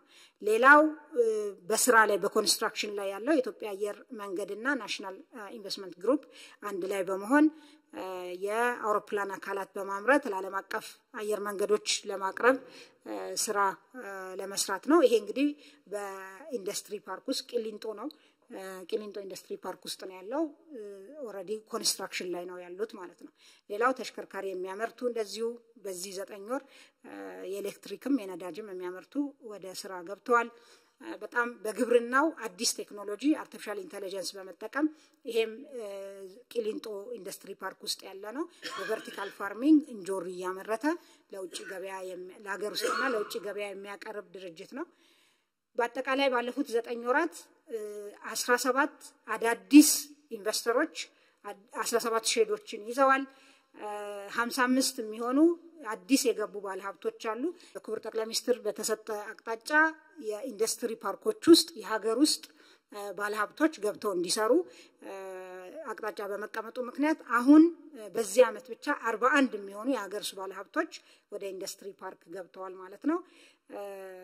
11 ደግሞ የውጭ ባለሀብቶች ናቸው ከ55ቱ ማለት ነው። ሌላኛው የኢምፖርት ሰብስቲቱሽን ወሳኝ ግባችን ነው። እንደምናውቀው ከውጭ የሚመጡ እቃዎችን የመተካት ባለፉት 9 ወራት ወደ 3 ቢሊዮን የሚጠጋ ምርቶች በሀገር ውስጥ ተተክቷል። ለምሳሌ ምግብና መጠጥ አምና ከገባው በ40 በመቶ የቀነሰ ነው የገባው ዘንድሮ። ሜዲካል ጎዝን ብንመለከት በ69 በመቶ የቀነሰ ነው የገባው። ጂንስ ልብስ ወደ 8 በመቶ ከአምናው የቀነሰ ነው የገባው። ስለዚህ ይሄ ስራ ተጠናክሮ መቀጠል አለበት። በሌሎቹም ምርቶች ከንግድ አኳያ ለምሳሌ ኤክስፖርት ያደረግናቸውን ምርቶች በቶን ስንመለከት ከአምናው ጭማሪ ያለው ነው ያደረገው ማለት ነው። ኤክስፖርት ወደ 743,000 ቶን በላይ አድርገናል። አምና 663,000 ቶን ነው ኤክስፖርት ያደረግነው። ይሄ ንግድ በማገለባበጥ የሚጨመርን እሴት የሚያሳይ ነው። ሌላው አገልግሎት ዘርፍ ላይ ትልቅ ሚና ያላቸው የኢትዮጵያ አየር መንገድና ኢትዮ ቴሌኮም ናቸው። ከገበያ አኳያ የኢትዮጵያ አየር መንገድ አምና 298 ቢሊዮን ብር ነው የነበረው። አምና ዘንድሮ 708 ቢሊዮን ብር አሳክቷል። ኢትዮ ቴሌኮም አምና በዚህ ሰዓት 67 ቢሊዮን ብር ነበረ ገቢው፣ ዘንድሮ 96 ቢሊዮን ብር አሳክቷል። በአገልግሎት ዘርፉ እዚህ ላይ ያየናቸው ኢንዲኬተሮች እንደሚያሳዩት ከአምና በከፍተኛ ሁኔታ መሻሻል እንዳለ ነው። በተለይ እንደ ቱሪዝም ፕሮዳክት ወይም እንደ ቱሪዝም ጉዳይ አድርገን ማናየው የነበረ ከቅርብ ጊዜ ወዲህ ትኩረት ሰጥተን እየሰራን ያለነው የኮንፈረንስ ቱሪዝም ጉዳይ ነው። ኮንፈረንስ ቱሪዝም ውጤታማነትን ለማሻሻል የኩነት የማስተናገድ አቅምን በማሳደግ በመሰረተ ልማትም የኩነት ማስተናገጃ መሰረተ ልማቶችን አገልግሎት አሰጣጥን በማሻሻል የኢትዮጵያ አየር መንገድም እንደዚሁ በጣም ለዚህ ከፍተኛ እገዛ ከፍተኛ ውጤታማ ማለት ነው እገዛ በማድረግ ትልቅ ውጤት ማምጣት ተችሏል እንደምታስታውሱት አዲስ ኢንተርናሽናል ኮንቬንሽን ሴንተር በዚሁ 9 ወር ነው የተመረቀው በእነዚህ ስራዎች ምን ተገኘ ብለን ብንል በሀገራችን የተካሄዱ ዓለም አቀፍ ኩነቶች አምና በ9 ወር 19 ብቻ ነበሩ ዘንድሮ ወደ 66 የሚሆኑ ዓለም አቀፍ ኩነቶችን አስተናግደናል በአጠቃላይ ወደ 193000 በላይ ተሳታፊዎች ተሳትፈዋል ከዚህ ውስጥ የውጭ ተሳታፊዎች ከ26255 አካባቢ የሚሆኑ ተሳታፊዎች ነበሩ ማለት ነው የዓለም የቱሪዝም ድርጅት ባወጣው መረጃ መሰረት ኢትዮጵያ በቱሪስት ፍሰት መጨመር ከአመት ወደ አመት ማለት ነው ከአፍሪካ ትልቁን ደረጃ ይዛ ነው ያለችው ማለት ነው ይሄ አጠቃላይ ቁጥሩ ላይ ገና ብዙ ስራ መስራት ቢጠበቅብንም እድገቱ ላይ ግን የቱሪዝም ዘርፍ እድገት ላይ ኢትዮጵያን አንደኛ ቁጥር ላይ ነው ከአፍሪካ ያስቀመጠው የዓለም የቱሪዝም ድርጅት ማለት ነው የኮንፈረንስ ቱሪዝም አቅማችንን ለማሳያ የአፍሪካ ህብረት ጉባኤ እንዴት ተካሄደ ምን አዳዲስ ነገሮች ነበሩት የሚለውን ለማሳያነት አንጥቻለሁ በዚህ አመት የተሰራው ስራ እጅግ ወጂ ቆጣቢ ግን በጣም ባልተለመደ መልኩ ከፍተኛ ቅንጅትን መሰረት ያደረገ አዳዲስ ጉዳዮችን አብሮ የያዘ ከመጣው ሰው ማኳያ በመሪዎችም ይሁን በተሳታፊ ከፍተኛ ቁጥር ለውጥ ያለው ነው የተገኘው ማለት ነው ከዚህ አኳያ ለምሳሌ 31 መሪዎች 3 ምክትል ፕሬዝዳንቶች 5 ጠቅላይ ሚኒስትሮችና 8 የውጭ ጉዳይ ሚኒስትሮች የመሯቸው ዴሊጌሽኖች ናቸው የአፍሪካ ህብረትን መሪዎች ጉባኤ የተሳተፉት ይሄንን የተሻለ ፕሮፌሽናል የሆነ እና የሚመጥን አገልግሎት መስጠት እንዲቻል ከዚህ በፊት ያልነበረ 53 የሚሆኑ የመሪ ባልደረቦችን ቋንቋ ባገናዘበ መልኩ በጎ ፈቃደኛ ፕሮቶኮል ካዴትስ በማሰልጠን መሪዎቹ ሁሉ በመሰከሩት ሁኔታ በጣም የተሻለ አገልግሎት መስጠት ተችሏል ማለት ነው አጠቃላይ 17000 በላይ እንግዶች ተሳትፈዋል 12000 በላዩ የውጭ እንግዶች ናቸው ማለት ነው 57 ልዩ ፕሬዝዳንታዊ ቻርተርድ አገልግሎት በረራ ፈቃድ ተሰጥቷል ይሄ የኢትዮጵያ አየር መንገድ የነበረውን በረራ ሳያስተጓጉል ማለት ነው ይሄንን ያደረገው ኩነት የማስተናገድ አቅማችንን ደረጃችንን ማሳየት ተቻልንበት በዚህ ሂደት ውስጥም ከፍተኛ ትምህርት የተማርንበት ስራ ተሰርቷል ማለት ነው ሌላኛው እንግዲህ የአገልግሎት ዘርፍ ላይ የዲጂታል ኢኮኖሚው ወሳኝ አመላካቾችን እንመልከት ዲጂታል ኢኮኖሚው ፍሎሪሽ እንዲያደርግ ኢኮሲስተሙ ላይ መስራት ያስፈልግ በመሆኑ በመሰረተ ልማት ከፍተኛ ስራ እየተሰራ ነው በኢትዮጵያ በመንግስት ልማት ድርጅቶች በኩል በኢትዮ ቴሌኮምም በሌላኛው ኦፕሬተር በኩልም የመሰረተ ልማት ኢንቨስትመንቶች እየተደረጉ ነው በእነሱ ብቻ ሳይሆን ሌሎች አርቲፊሻል ኢንተለጀንስን ጨምሮ ሌሎች የመንግስት ተቋማት አስፈላጊ የሆነ የዲጂታል ኢኮኖሚ አሳላጭ መሰረተ ልማቶች ላይ ኢንቨስት እያደረጉ ዲጂታል ኢኮኖሚው ደግሞ የበለጠ እንዲሳለጥ የሰው ኃይል አስፈላጊ ነው የሰው ሀብት ልማት ማለት ነው ከዚህ አኳያ የ5 ሚሊዮን ኮደርስ ኢኒሺዬቲቭ የምናቀው ነው በፕሮግራሚንግ በዳታ ሳይንስ በአንድሮይድ ልማት መሰረታዊ ዲጂታል ክህሎት ላውንች ተደርጓል ከዚህ አኳያ 643643 የሚሆኑ ዜጎች ተመዝግበው ስልጠና እየወሰዱ ነው ከዚህ ውስጥ 239613ቱ ተመርቀዋል ማለት ነው ኢንተርናሽናል ሰርቲፊኬት ይዘው ይሄ ሪሞት ጆብስ ለምንላቸው ቅድም ማይክሮሶፍት ለማክዶናልድ ይሰራሉ እዚህ ሆነው የምንላቸው ልጆች ውስጥ የሚካተቱ ያ አቅም እንዲሰፋ የሚያደርጉ ልጆች ወይም ወጣቶች ናቸው ማለት ነው የኢንተርኔት ተጠቃሚዎች ቁጥር 50.2 ሚሊዮን ደርሷል የሞባይል ተጠቃሚዎች ቁጥር 86.6 ሚሊዮን ደርሷል የቴሌብር ደንበኞች 52 ሚሊዮን በላይ ሆነዋል ማለት ነው ሌላው የዲጂታል ኢኮኖሚ ወሳኝ ምሰሶ ፋይዳ ነው የዲጂታል አይዲ ፕሮጀክታችን ማለት ነው ከዚህ አኳያ በ2020 መጨረሻ ላይ 90 ሚሊዮን ዜጎች ዲጂታል አይዲ እንዲኖራቸው እቅድ ተይዞ እየተሰራ ነው። በ2017 23 ሚሊዮን ለማድረስ ታቅዷል። አሁን ላይ 14 ሚሊዮን ዜጎች ዲጂታል አይዲ ወስደዋል።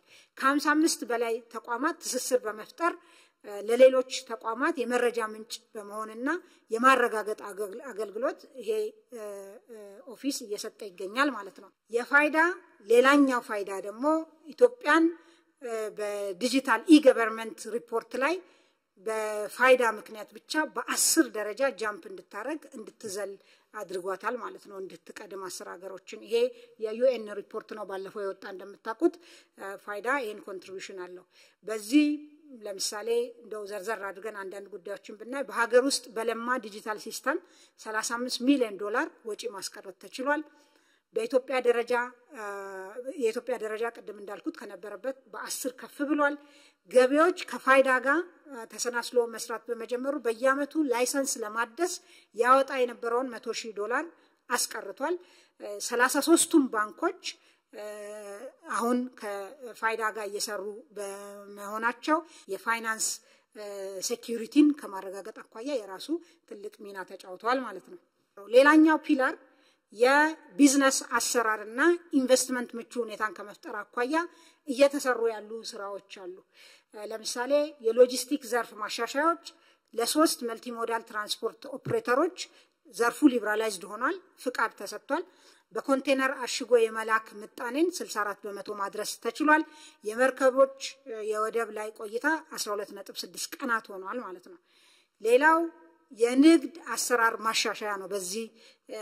በዚህ ፒላር ውስጥ የሚታየው እንደምታስታውሱት የጅምላና ችርቻሮ ንግድን ለውድድር ክፍት አድርገናል፣ ሊብራላይዝ አድርገናል። ያ ከተደረገ በኋላ ወደ 260 በላይ የውጭ ኢንቨስተሮች ፍላጎት አሳይተዋል። 79ኙ ይሁንታ አግኝተዋል። 57ቱ በገቢ ንግድ፣ 22ቱ ደግሞ በወጪ ንግድ ነው ፍቃድ ያገኙት። 40 ከዚህ ውስጥ ፍቃድ አውጥተዋል። ከ40 ውስጥ 27ቱ ገቢ የኢንቨስትመንት ፍቃድ አውጥተዋል ማለት ነው። 27ቱ በገቢ 17ቱ በወጪ ንግድ 8 የሚሆኑት ከነዚህ ውስጥ በገቢ ንግድ ተሰማርተው የተለያዩ ምርቶችን ማምጣትና ማቅረብ ጀምረዋል ማለት ነው። 5ቱ ደግሞ በወጪ ንግድ ፍቃድ ያወጡት የወጪ ንግድ ስራ ውስጥ መሳተፍ ጀምረዋል ማለት ነው። ከንግድ ማሳለጥ አኳያ ሌላኛው የትሬድ ፋሲሊቴሽን ስራ፣ የጉምሩክ የረቨኑ እና ሌሎች የዲጂታላይዜሽን ስራዎች፣ የታክስ መክፈልን ለማቅለል ኢፋይሊንግ ኢፔመንት ስራዎች እየሰፉ ይገኛሉ ማለት ነው። አራተኛው ፒላር ታስታውሱ እንደሆነ ከሆም ግሮን ኢኮኖሚክ ሪፎርም ወይም ከሀገር በቀል ኢኮኖሚ ማሻሻያው ላይ ያሳየኋችሁ የመንግስት አገልግሎትና የሲቪል ሰርቪስ ማሻሻያ ነው። ከዚያ አኳያ አዲስ ፖሊሲ አጽድቀን ወደ ስራ መግባታችንን ታስታውሳላችሁ። ከያን ፖሊሲ የሚያስፈጽሙ አዋጆች፣ ፍኖተ ካርታ፣ ስትራቴጂዎች፣ ማኑዋሎች ተዘጋጅተዋል። እነዛ እንግዲህ የጸደቁ ማኑዋሎች፣ የጸደቁ አዋጆች፣ የጸደቁ ፖሊሲዎች ወደ ስራ ገብቷል። ይሄን ፖሊሲ ለማስፈጸም ከፍተኛ አቅም ግንባታ ስራዎች ተሰርቷል። የፌደራል ተቋማት አመራሮች በቅርብ እንደምታስታውሱት ከዚህ ቀደም ከተደረገው በተጨማሪ ስልጠናዎች ተሰጥተዋል። ወደ ሪፎርም የገቡ 8 ተቋማት ሰራተኞች በተደጋጋሚ ስልጠና ተሰጥቷል። በሀገር ደረጃ የፌደራልና የክልል ሰራተኞችና አመራሮች በአጠቃላይ ለ753,000 ሰዎች ስልጠና ተሰጥቷል። ዲጂታይዝ ማድረግ አንዱ የሪፎርሙ አካል በመሆኑ ሲቪል ሰርቪስን መረጃ የማደራጀት ማዘመንና ጥቅም ላይ የማዋል ስራ ተሰርቷል። በተለይ የኢስሚስ የስራን የኢንተግሬትድ ሲቪል ሰርቪስ ማኔጅመንት ኢንፎርሜሽን ሲስተም ነው። በኤፒአይ ከተለያዩ ስርዓቶች ጋር የማገናኘት ስራ ጅምር ተሰርቷል። ዲጂታይዝ የማድረግና መረጃዎች በሙሉ በየተቋማቱ በዚህ ሲስተም ላይ የማስገባት ስራ ተሰርቷል። የአገልግሎት አሰጣጥ ስርዓትን ለማሻሻል የመጀመሪያ 8 ተቋማት በመጀመሪያው ዌብ የዝግጅት ምዕራፋቸውን እያጠናቀቁ ይገኛሉ። ሚኒስትራዊ ምልከታዎች አገልግሎት አሰጣጥ ላይ ተደርጓል። የኮሚሽኑ አሰራርና የስራ አካባቢ ሁኔታዎችም ማሻሻል ስራ ተሰርቷል። የሪፎርም የክትትልና የድጋፍ ስራዎች ይሄን ሪፎርም ለማስፈጸም ተደርጓል። የዚህ የሲቪል ሰርቪስ ሪፎርም በጣም ትልቅ ብሬክ ስሩ ተብሎ የሚታየው የመሶብ መቋቋም ነው። ይሄ በቅርብ ወደ ስራ የሚገባ መሶብ የሚባል የአንድ ማዕከል አገልግሎት ነው። ይሄ አንድ ማዕከል አገልግሎት እንግዲህ 20 ተቋማት ላሁን 94 አገልግሎቶቻቸውን ለይተዋል። ለሙከራ 12 ተቋማት 38 አገልግሎቶችን በዚህ ማዕከል ላይ ለስራ ያዘጋጁ ነው ያሉት። የአገልግሎት ስታንዳርድ፣ የስራ ፍሰት ማፒንግ እና ካታሎጊንግ ተጠናቋል። የህግ ማቀፎች ይሄንን ማዕከል ወደ ስራ ለማስገባት የሚያስፈልጉ ዝግጅት ተጠናቋል። የሰው ኃይል ዝግጅት 112 ሰው ሪክሩት ተደርጎ ሰልጥኖ ተዘጋጅቷል። 59 ካውንተሮች፣ 16 ባክ ኦፊስ፣ 13 አስተባባሪዎች ተለይተው ስልጠና ወስደዋል። 24 በጎ ፈቃድ አገልግሎት የሚሰጡና ተለይተዋል ማለት ነው። ሌላኛው ይሄንን ስራ የሚሰራበት ህንጻ የሪሞዴሊንግ እና የማዘመን ስራ በከፍተኛ ሁኔታ ተሰርቶ እየተጠናቀቀ ይገኛል። የመጨረሻው ሳምንታት ላይ ነው ያለው ማለት ነው። እንግዲህ ለነዚህ ለመጀመሪያ 8 ተቋማት ለሙከራ ኦሬዲ ተደልድሏል ማለት ነው። ባንኮችም እዚህ ውስጥ አገልግሎት የሚሰጡ ይሆናል። በጣም የዚህ አገልግሎት ወሳኝ ዲፓርቸር አገልግሎቶቹ ዲጂታል መሆናቸው ነው። ዲጂታል አገልግሎት በየቦታው አለ፣ ግን የዚህ ዲጂታል አገልግሎት በተለይ በኤፒአይ የተሳሰረ መሆኑ በዚህ ውስጥ የኢትዮጵያ አርቲፊሻል ኢንተለጀንስ ኢንስቲትዩት ትልቅ ሚና የተጫወተበት 8 ሶፍትዌሮች እንዲለሙ ኦፍ ኮርስ ከሌሎች ተቋማትም ጋር በመተባበር ትልቅ ስራ ተሰርቶ በሀገር በቀል ትልቅ ወጪ ያስወጣ የነበረን ማስቀረት ተችሏል ማለት ነው። ይሄ ተመርቆ ወደ ስራ ሲገባ ከፍተኛ የሆነ የአገልግሎት አሰጣጥ ችግርን የሚፈታ ይሆናል። ክፍል 3 ዋና ዋና የምንላቸውን የመሰረተ ልማትና ፕሮጀክት አፈጻጸሞች እናያለን። ፈጠን ብዬ ሄድባቸዋለሁ። ትልቁ ፕሮጀክታችን የህዳሴ የኃይል ማመንጫ ፕሮጀክታችን ነው። አሁን ባለንበት 98.6% ላይ ደርሷል። እስካሁን በጠቅላላ 6 ዩኒቶች ስራ ጀምረዋል። ከዚህ 2280 ሜጋዋት ማመንጨት ጀምረናል። አጠቃላይ ለሀገራዊ ኢነርጂ አቅርቦት ኃይል አቅርቦት 40%ን የሚሸፍነው አሁን ከታላቁ ህዳሴ ግድባችን የሚመነጨው ነው። ሌሎች የኃይል ማመንጫ ፕሮጀክቶቻችን ኮይሻ አለ። ኮይሻም እንግዲህ ትልቅ ፕሮጀክት ነው። ከአፍሪካ 3ኛ ትልቁ የሚባል ነው። ይሄ ፕሮጀክት ከ71% አካባቢ በተለይ ፊዚካል አፈጻጸሙ 71% አካባቢ ላይ ይገኛል።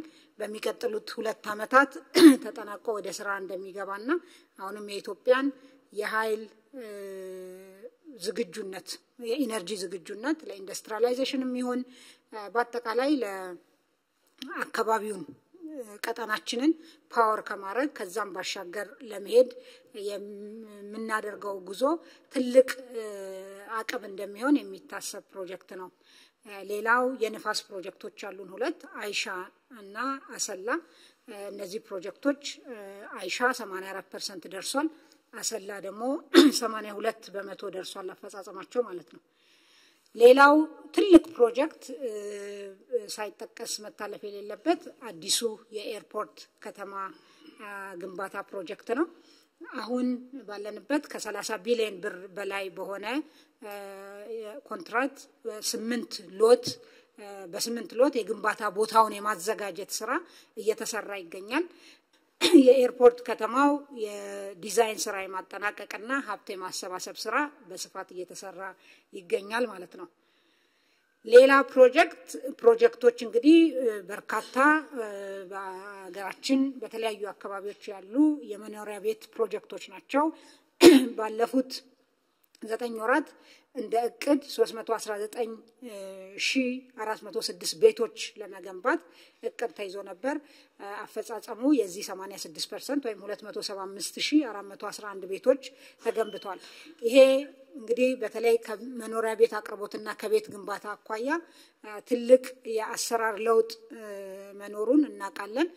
መንግስት ቤት ዋና አቅራቢ ሳይሆን አመቻች እና ቤት አቅርቦት ላይ ለሚሳተፉ የግሉ ዘርፍ አስቻይ ሁኔታ በመፍጠር በዋናነት ቤት አቅርቦትን የግሉ ዘርፍ እንዲሳተፍበት በማበረታታት ነው የሚሰራው።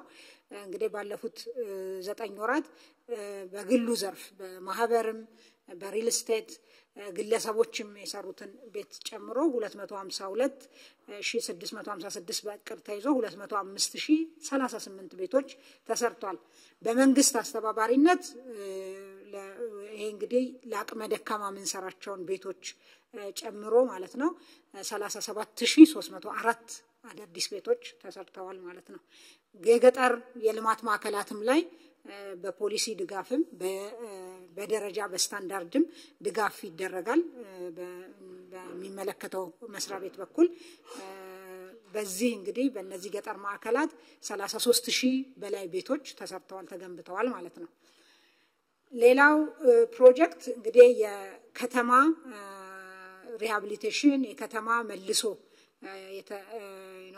ማልማት በጣም ሻንቲ የሆኑ ቦታዎችን አዳዲስ መሰረተ ልማቶችን የመገንባት ከተማ ደረጃዎችን የመጨመር ስማርት የማድረግ አረንጓዴ የማድረግ ስራ የሆነው የኮሪደር ልማት ነው።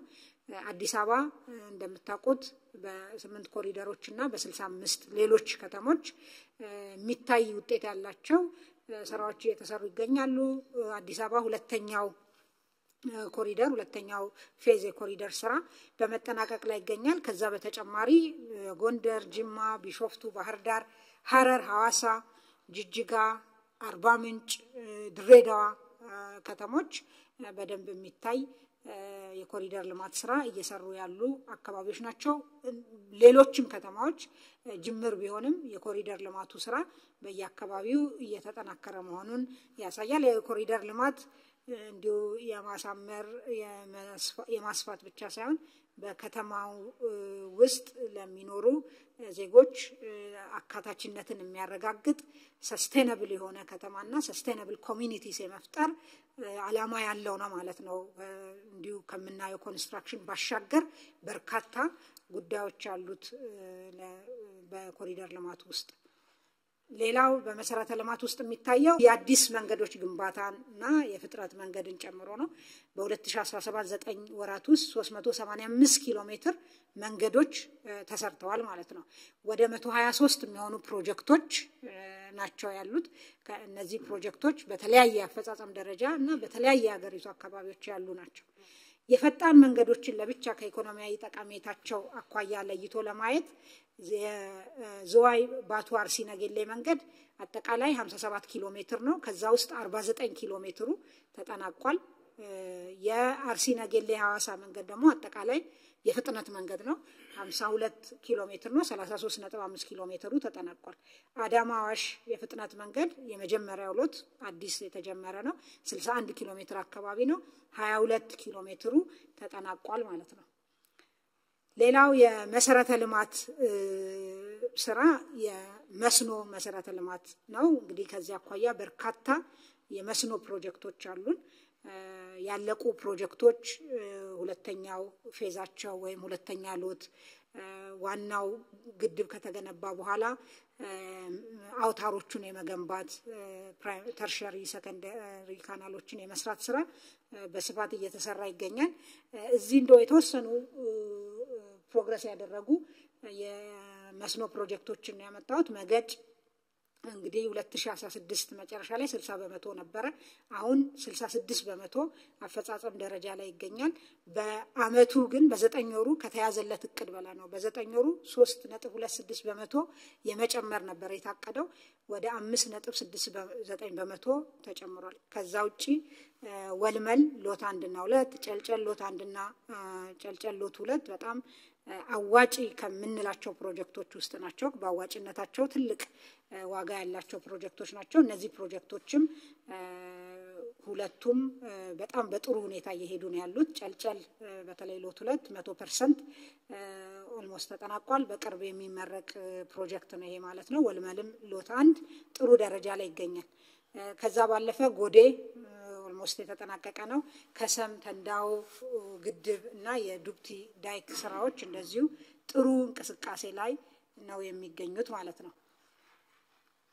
ሌላው እንግዲህ መንግስት ይዞ ከሚመራቸው መንግስት ኢንቨስት ከሚያደርግባቸው ፕሮጀክቶች በተጨማሪ ለኢኮኖሚው ትልቅ እንደምታ ያላቸው በግሉ ዘርፍ የሚሰሩ ፕሮጀክቶችን መንግስት የተለያየ ግብረ ኃይል በማቋቋም ድጋፍ ክትትል ያደርጋል። ልክ እንደ ገቢ ግብረ ኃይል ልክ እንደ ማኒፋክቸሪንግ ኢንዱስትሪ ግብረ ኃይል የማዕድን ግብረ ኃይል አለ። የማዕድን ካውንስል አለ። የማዕድን ካውንስል በዋናነት የማዕድንን ፖሊሲ ማዕድን ሚኒስቴር መስሪያ ቤት የሚሰራውን ስራ ሳይሆን ድጋፍና ክትትል የሚያደርገው እያንዳንዷ ፕሮጀክት የግሉ ዘርፍ ፕሮጀክት ያለባቸውን ችግር ተከታተሉ እያዩ የመፍታት ስራ ነው የሚሰራው። በዚህ እንደምታውቁት አንድ ብቻ የወርቅ ካምፓኒ በካምፓኒ ደረጃ የሚሰራ አንድ ብቻ ከነበረበት ባለፉት በዚሁ 9 ወራት 2 ተጨማሪ የወርቅ ፋብሪካዎች መከፈታቸውን ታውቃላችሁ፣ ተመርቀዋል። እነዚህ የኤትኖ ማዕድን እና ዋይኤምጂ የሚባሉት የማዕድን ካምፓኒዎች ናቸው። ሌላው ኢዛና ማዕድን የሪሃቢሊቴሽን ስራ ሰርቶ መልሶ ግንባታውን አጠናቋል። የሙከራ ምርት ላይ ነው የሚገኘው ማለት ነው። ሌላኛው ከማዕድን አኳያ የድንጋይ ከሰል ነው። እንደምታውቁት የድንጋይ ከሰል ሲሚንቶን ጨምሮ ለአንዳንድ የአምራች ኢንዱስትሪ ዘርፎች የኢነርጂ ምንጭ ከመሆን አኳያ ትልቅ ሚና የሚጫወት ነው። በጣም በርካታ ዶላር ተከፍሎ ከውጪ እንደሚመጣ እናውቃለን። ይሄንን በሀገር ውስጥ ግን ጥሬ ዕቃው እያለ የማጠብ እና እነዚህን ደግሞ የማጠብ ስራ የሚሰሩ ፋብሪካዎችን ፕላንቶችን የማቋቋም እና ኢንቨስትመንቱን የማምጣት ነበር ክፍተቱ። አሁን እንግዲህ ባለፉት 9 ወራት ኢቲ ሚነራል ተጠናቆ ወደ ምርት ገብቷል። ተመርቆ ሆልዲንግ የሚባል ፕላንት አንዱን ሌላ ፕላንትም አለው እሱን እየሰራ ነው። ፕላንት አንድ እንደዚሁ ተጠናቋል። ይሄ 155,000 ቶን በአመት ያመርታል። የኢቲ ሚነራል 150 ቶን ድንጋይ ከሰል ማጠብ የሚችል ነው በሰዓት። ኢቲ ሚነራል ዴቨሎፕመንት እንደዚሁ 45,000 ቶን በአመት የሚያመርት በግንባታ ሂደት ላይ ይገኛል። ትልቁ ደግሞ ናሽናል ማይኒንግ ኮርፖሬሽን የያዘው በአመት 1 ሚሊዮን ቶን የሚያመርት ግንባታ ተጠናቆ የቴስትና ኮሚሽኒንግ ስራ ላይ ይገኛል። ይሄ ከ2 ሚሊዮን ቶን በላይ በአመት እንድናመርት ያደርገናል። እነዚህ ፋብሪካዎች ሙሉ በሙሉ ወደ ስራ መግባት በአመት ለአሁን እኛ የምንፈልገው ወደ 1.5 ሚሊዮን ቶን ነው። እኛ ሰርፕለስ ኖሮን ኤክስፖርት ለማድረግ እድል የሚፈጥር ነው ማለት ነው። ሌላው የሲሚንቶ ነው። ሲሚንቶ እንደምናውቀው ልክ ሌሎቹን ፋብሪካዎች የኢንቨስትመንቶች የግል ዘርፍ ተደግፈው ወደ ስራ እንዲገቡ ችግሮቻቸው እንዲቀረፉ እንደተደረገው ለሚ ናሽናል ሲሚንቶም እንደዚሁ በጣም በመንግስት ክትትል ድጋፍ ወደ ስራ ገብቶ እስካሁን ከተመረቀ በኋላ ከ700,000 ቶን ሲሚንቶ በላይ አምርቷል። ሌላው ፓዮኒር ሲሚንቶ ነው። የማስፋፊያ ስራ የማምረት አቅሙን ወደ 600,000 ቶን ለማሳደግ ስራ ጀምሮ ነበር። ከ3 ወር በኋላ ይመረቃል ፕሮጀክቱ ያለበት ሁኔታ የሚያሳየው ማለት ነው። እንግዲህ ስለ ዋናውና ፕሮጀክቶች የናክል ካልኩኝ ከዘላቂ ልማት አኳያና ማህበራዊ አካታችነትን ከማረጋገጥ አኳያ ምን እንደተሰራ አነሳለሁ። በአብዛኛው ማጣቀሳቸው ቁጥሮች የዩኤን ተቋማትና ሌሎች ያወጧቸውን በወሳኝ ኢንዲኬተሮች በአካታችነት አመላካቾች ያነሷቸውን እና ያወጧቸውን ሪፖርቶችንም እንደማጣቀሻ እጠቅሳለሁ ማለት ነው። ከትምህርት አኳያ ትምህርት ጥራትን ለማሻሻል በተለይ የትምህርት ቤቶቻችን ሁኔታ የአጠቃላይ ትምህርት ቤቶቻችን ሁኔታ የትምህርትን ጥራት የትምህርትን አውትካም የሚወስኑ በመሆናቸው የክፍሎች ሁኔታን የተሻሉ ደረጃቸውን የመጠኑ ትምህርት ቤቶች እንዲሆኑ ውሃ፣ መታጠቢያ ቤት፣ ወንበሮች እና መጽሐፎች እንዲሁም አስፈላጊ የትምህርት ቤት ግብዓቶች የትምህርት ጥራትን ማሳካት የሚያስችሉ ለመስራት በተጨማሪ እንግዲህ የትምህርት ለትውልድ የሚባል ኢኒሼቲቭ በክቡር ጠቅላይ ሚኒስትራችን መጀመሩን እናስታውሳለን። በዚህ በ2 አመት እንግዲህ እንደምናየው 82 ቢሊዮን ብር መሰብሰብ ተችሏል። የተሰራ ስራ ቅድመ አንደኛ ደረጃ ትምህርት ቤት በ2 አመት 5904 አዲስ ቅድመ አንደኛ ደረጃ ትምህርት ቤት በትምህርት ለትውልድ ብቻ ኋላ አመጣለሁ አጠቃላይ ምን ያክል ኬጂዎች እንደተሰሩ። አንደኛና መካከለኛ ደረጃ ትምህርት ቤቶች 832 ተሰርተዋል። የሁለተኛ ደረጃ ትምህርት ቤቶች 712 ተሰርተዋል። በአጠቃላይ 6815 ትምህርት ቤቶች ተሰርተዋል። በዚህ በሞቢላይዝ በተደረገ ገንዘብ ማለት ነው። በነባር ትምህርት ቤቶች ላይም የእደሳ ስራ ተሰርቷል። አዲስ ክፍሎች ከ10,000 በላይ ተሰርተዋል።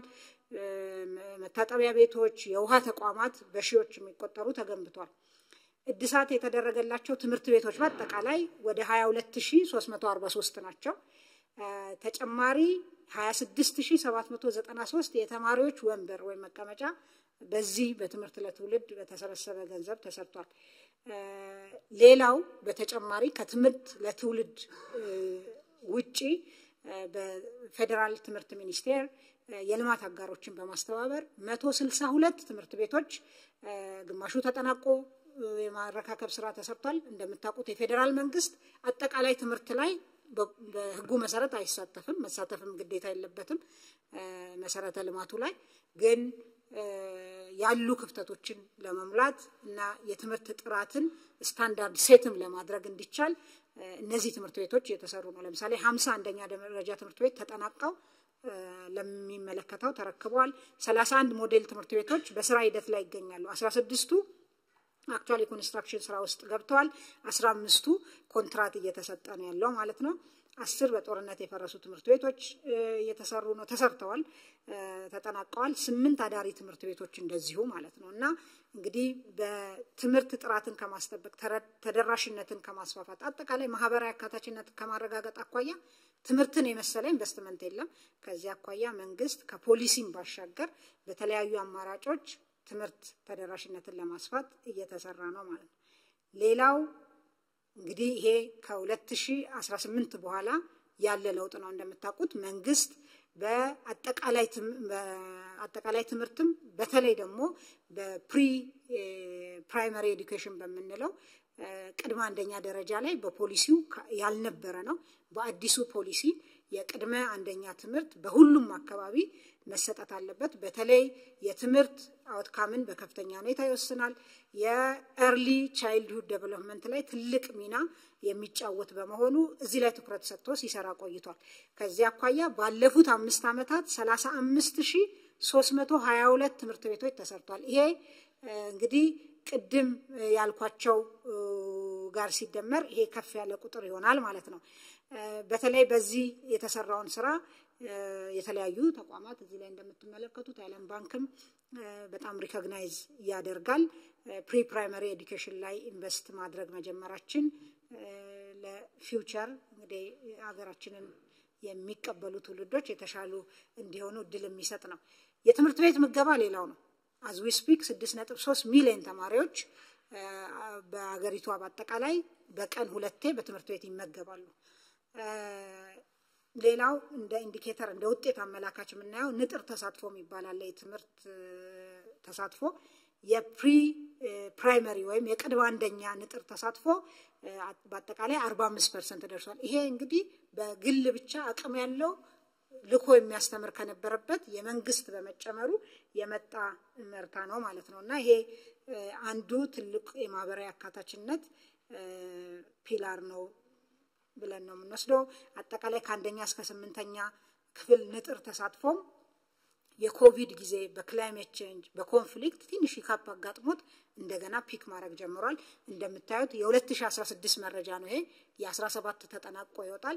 88.4 በመቶ ደርሷል። ንጥር ተሳትፎ ነው። ይሄ ማለት ምንድነው? በእድሜያቸው መግባት ባለባቸው ጊዜ ገብተው ለምሳሌ አንደኛ ክፍል ላይ በ7 ዓመቱ ከሆነ በ7 ዓመቱ የገባው ልጅ ብቻ ተቆጥሮ ነው። እዛ ክፍል ውስጥ በ10 ዓመቱ ያለ ሊኖር ይችላል፣ የ11 ዓመት ልጅ ሊኖር ይችላል። ያን አያካትትም። ይሄ በእድሜው የገባ ልጅ ብቻ ትልቅ የጥራት አመላካች ነው። 88% መድረስ ተችሏል ማለት ነው። ሌላኛው ጤና ነው። የማህበራዊ አካታችነት ወሳኝ አመላካች በተለይ የእናቶችና የህፃናት ጤና ላይ የሚሰራ ስራ የእናቶች ሞት ምጣኔ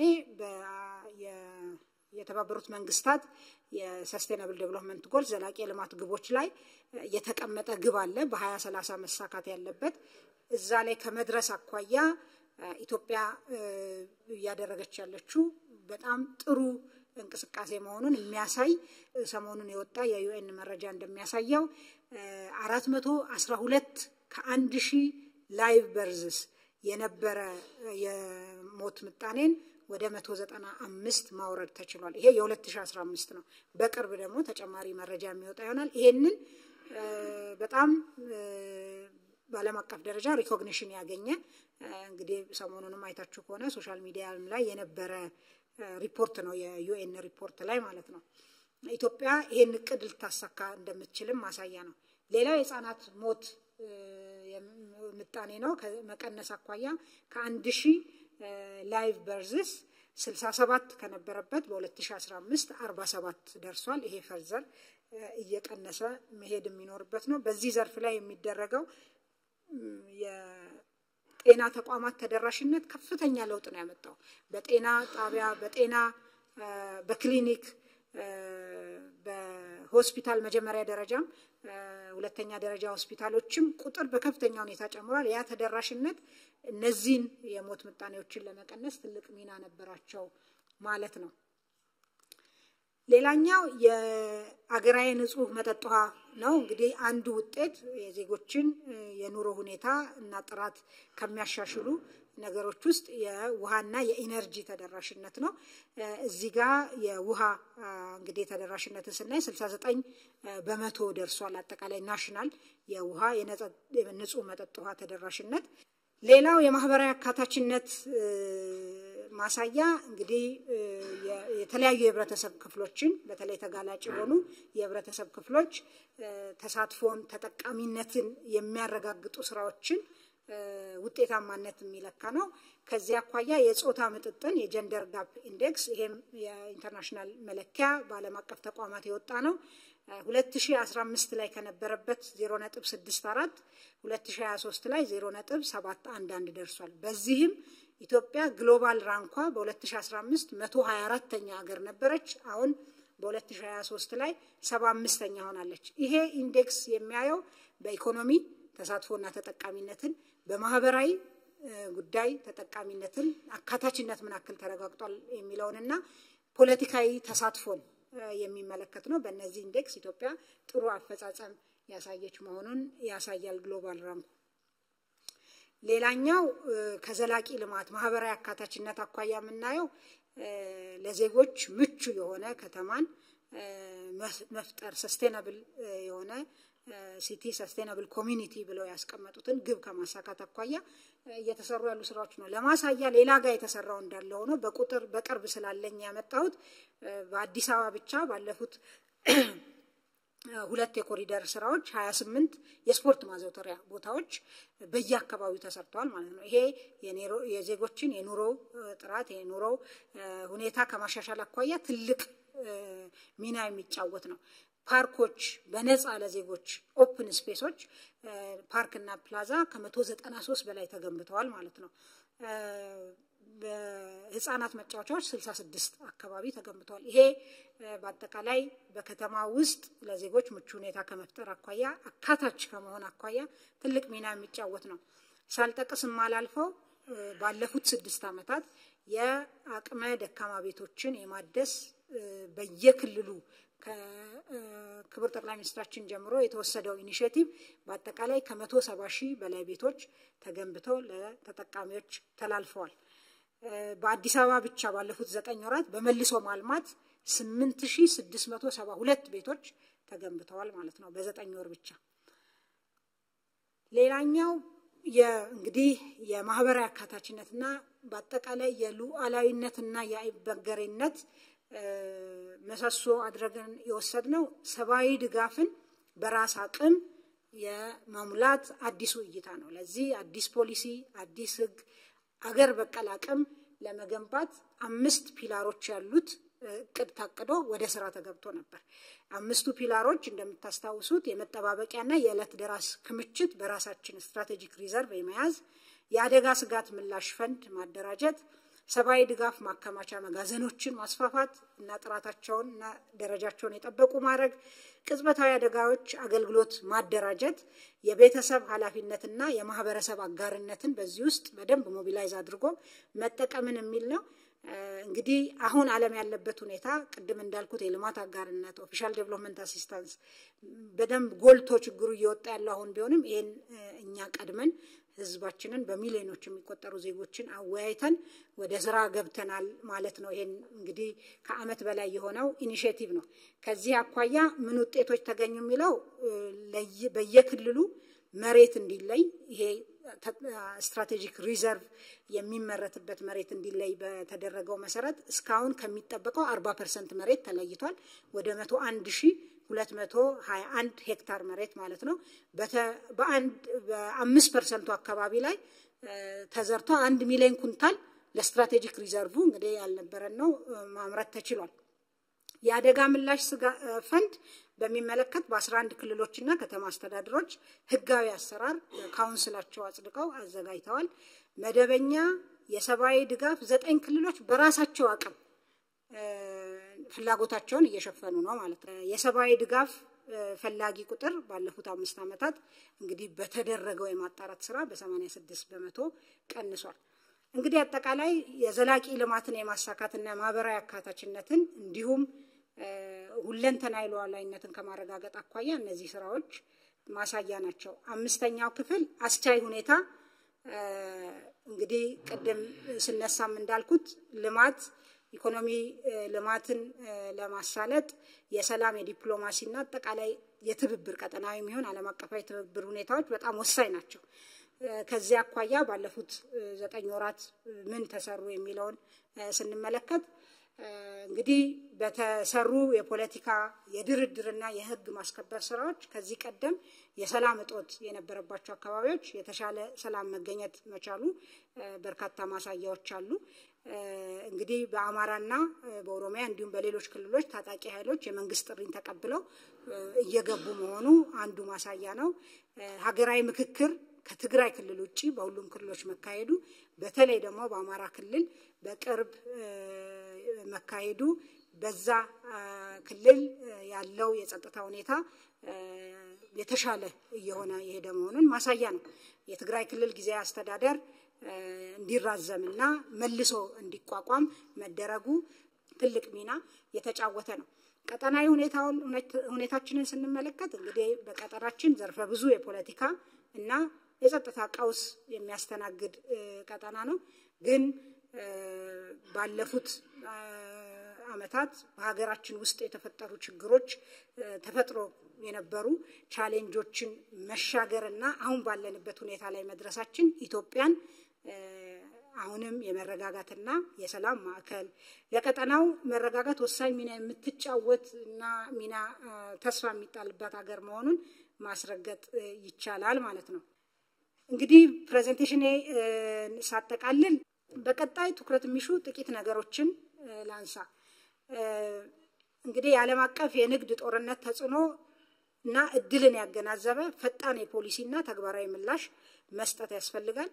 የገቢ ሸቀጦችን የመተካት ስራችን ተጠናክሮ መቀጠል አለበት። በተለይ እኛ ያመረትና ያለናቸው ግን እየገቡ ያሉ ሸቀጦችን መፈተሽና ስልት መቀየስ ያስፈልጋል። እንግዲህ የልማት አጋሮች ድጋፍ መቀነስ ተጽዕኖን ለመቋቋም የሚያስችል የሀብት አመዳደብ ቅደም ተከተልን ታሳቢ ማድረግ ያስፈልጋል።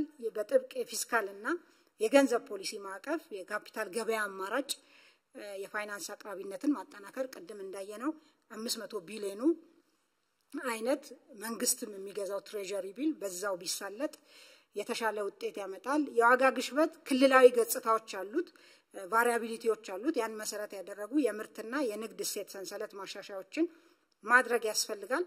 የዋጋ ንረት ዝቅተኛ ደረጃ እስኪደርስ ድረስ በትኩረት መስራት ያስፈልጋል። ሳቢ ማበረታቻ ለተሻለ ሬሚታንስ ፍሰትና የሬሚታንስ እንግዲህ ህገወጥ ውድድር ማነቆችን መፍታት ያስፈልጋል። በተለይ ሬሚታንስ በሚፈለገው ደረጃ ለሪፎርሙ ሪስፖንድ አላደረገም ብለን እናምናለን። በእርግጥ ወደ 17% እድገት አስመዝግቧል። ግን አሁንም ቢሆን ከዚህ የተሻለ መሆን ስላለበት ባንኮች የንግድ ባንኮች እዚህ ላይ በደንብ መስራት አለባቸው ማለት ነው። የተቋማዊ የገጠር ትራንስፎርሜሽን ስራ የተጀመረው የግብርና ትሩፋቶችን ለማስቀጠልና ለዘርፈ ብዙ ተጠቃሚነት መስፋፋት አለበት። የማዕድን ኢንቨስትመንት ለማክሮ ኢኮኖሚ ያሳየውን በጎ ምላሽ ቀጣይነት ማረጋገጥ ያስፈልጋል።